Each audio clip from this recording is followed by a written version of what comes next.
India shopping mall ఆషాఢం kilo sale ఆరంభం.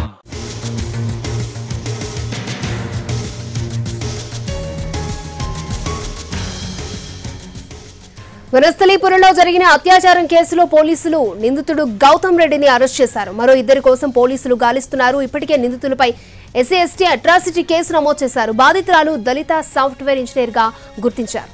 వనస్థలీపురంలో ఓ software engineer పై మరో వ్యక్తితో కలిసి చిన్ననాటి స్నేహితుడు అత్యాచారం చేశాడు. నిన్న సాయంత్రం బాధితురాలు ఆమె స్నేహితుడు గౌతమ్ రెడ్డి ఓంకార్ నగర్ లోని బొమ్మరెల్లు గ్రాండ్ రెస్టారెంట్ కి వచ్చారు. అక్కడే బార్లో ఇద్దరు మద్యం సేవించి తర్వాత హోటల్ రూమ్ కి వెళ్లారు. అయితే అప్పటికే బాధితురాలు మత్తులో ఉంది. స్పృహ వచ్చిన వెంటనే గౌతమ్ రెడ్డితో పాటు మరొక వ్యక్తిని రూమ్ లో ఉండడం చూసి బాధితురాలు కేకలు వేసింది. దీంతో హోటల్ సిబ్బంది రూమ్ కు వెళ్లడంతో నిందితులిద్దరూ పరారయ్యారు. బాధితురాలు రక్తపు మడుగులో ఉండడంతో హోటల్ సిబ్బంది హాస్పిటల్ కి తరలించారు. ఇక వారిచ్చిన ఐడి ప్రూఫ్ ఆధారంగా కుటుంబ సభ్యులకు సమాచారం అందించారు. మరోవైపు యువతి ఫిర్యాదుతో పోలీసులు కేసు నమోదు చేసుకుని దర్యాప్తు చేస్తున్నారు.